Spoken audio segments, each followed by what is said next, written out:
And what the drivers say they fear most of all is a head-on collision with a blind tube mare. Personally, I think the management should round him up. Get rid of him. What's up, YouTube? Hello. So this is part 4 of Stewart Lee, stand-up comedian. It's about a 1 hour 20-minute show, an entire routine, beautifully structured, which is why I guess I'm sort of trying to react and analyse it. And it's been an interesting process because I've actually, I've learnt a lot by watching this in detail, making my little comments, putting my text up there or there or there or there, anywhere the text is, But it's, I've sort of learnt stuff about Stewart Lee and how and why he's funny, but mainly he is just bloody funny. So let's dive right in. Hello, I don't know if you can help me. I'm interested in buying one of those iPods. I'm sorry, sir. I won't be able to help you on account of the fact that I am fashioned entirely from colourful wool.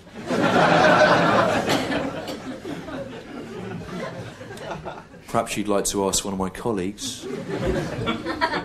The cardigan, the mitten, the balaclava helmet.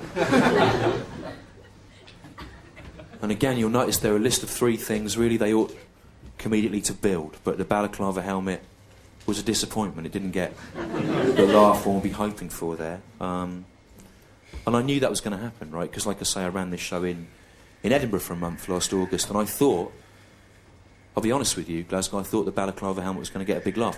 Ironically, I've been touring this. The only place the balaclava helmet did get a big laugh was in Aldershot, which is a military town, so they probably have a different kind of relationship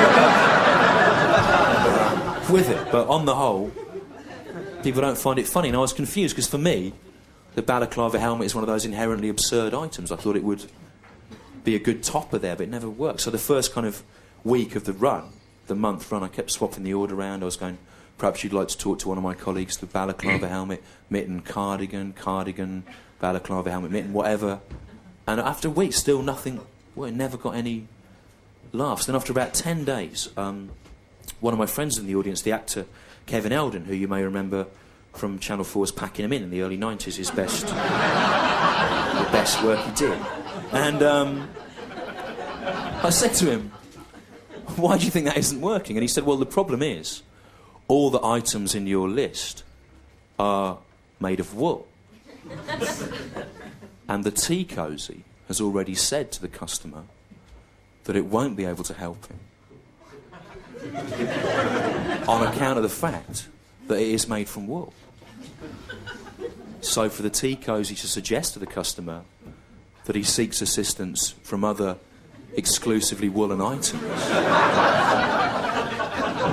it simply adds insult to injury. It makes the situation worse. So I said, yeah, I never thought of that. What shall I do? And he said, well, just think of 3 things that aren't made of wool and you'll be all right. And I thought, yeah, I will, but I won't write them down, I'll come out every night and I'll just make them up. I'll exist in the moment. I'll trust it to chance. I'll improvise, like Eddie Izzard pretends to do. And when you've tried to do it, you realise why he doesn't. It's hard. It's hard to do. It's much easier to just go in every sentence and give the illusion of spontaneity. So I came out. Let it go.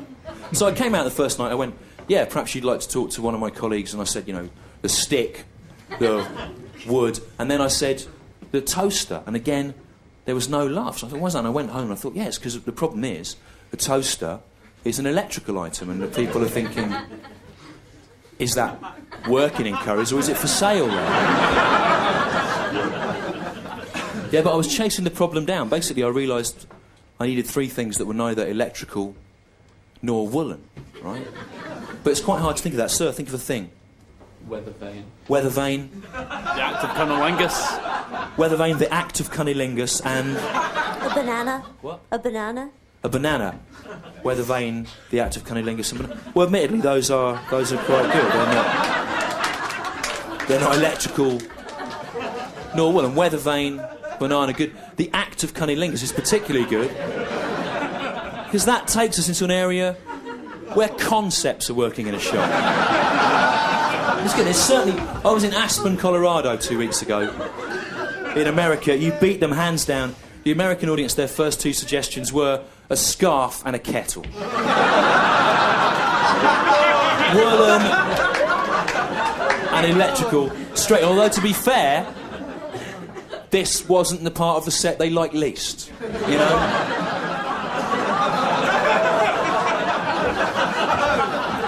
After the 911 opening, a lot of the American audience have been shaken off in Aspen. And if anything, arguably the New York warm-ups were worse. It's weird, because about 2 weeks into Edinburgh, some kid emailed me and he went, you know that bit you do about people being so bored they wear tea cozies as hats? I went, yeah. He goes, there's a Spike Milligan or a Billy Connolly joke like that, he said, from 1972. So basically, I must have kind of remembered that and copied it. So that bit, the first half of it is plagiarised, and the second half doesn't really work.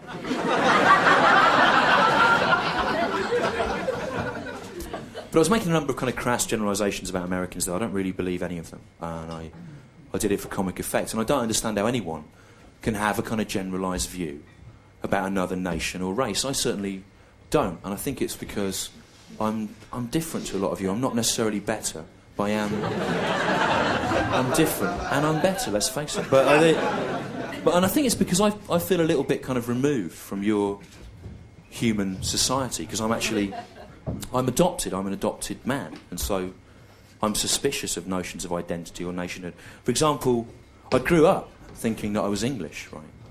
But about 2 years ago I found out, this is true, I found out that my real father is Scottish, right? Which of course means that I'm Scottish, because as you'll know, Scottishness is passed on through the male genes, like a disability, and it overwhelms all female chromosomes, and that's why there are no Scottish women. Oh, there's no Scottish women. Not it. There are men in kilts, but that's just nature trying to find its own level. And if a Scottish man wants to breed, of course, you have to travel south of the border. Normally, you get as far as a major English railway station, get off the train, lie down in a gutter drunk, and hope some pollen lands on you.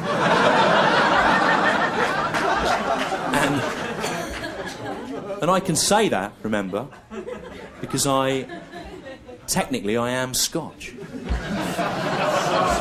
Yeah, Scotch, yeah. Genetically, if not culturally. But I think that, even though I grew up thinking I was English, I think I always knew that I was one of you, because I'd go into school Monday mornings and people would go, "Did you see the sport at the weekend, Stu? The brilliant sport that all men must like, with England winning in it. It was good, wasn't it?" And I go, "No, in fact, it filled me with feelings of revulsion and disgust." Then they go to me, "What about the rich tapestry, the tableau of English culture and history? Do you take no pleasure in that?" And I go, "No, in fact, the whole notion of English culture just makes me feel kind of mentally, physically and spiritually bereft." And they go, "What about the English language, the tongue of Shakespeare, Shelley, Blake, Churchill? Does that not stir some residual national pride in you?" And I go, "No, in fact, whenever I hear an English accent, I have to be physically sick." And I would hear my own voice answering their question, and I would start vomiting as I spoke. So as a child, I hated being English. And yet, conversely, I always harboured secret cravings for shortbread, offal and heroin.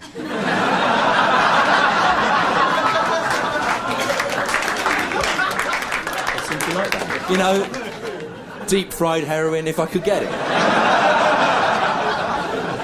With sauce. Heroin supper, $2.95. But... Oh, wonderful. So great. What can I say? There's so much to say, which is why I've decided to put the all the text in to try to, because I hate stopping things and saying something and then starting it again and saying something. it just ruins the flow. But I mean, the best thing about this part is just the fact that he makes a joke. It doesn't really work properly, and then he spends ages explaining why it doesn't work, and then he tells you that it's plagiarized and it doesn't work, and so it's the sort of nonsense of why did he keep it in if he knew it wasn't funny? But actually, of course, it's hilarious that he's explaining why something isn't funny, and it's funny that. Oh, it's just so clever. Anyway, I'm getting a bit gushy now. Oh, Stewart, I love you. So I should probably finish here. So I hope you enjoyed that, and part 5 will be coming soon. Don't nobody go nowhere. Bye. And in a statement issued just 10 minutes ago, the Home Secretary announced that he personally will be going into the tunnels this weekend, armed with a special gun.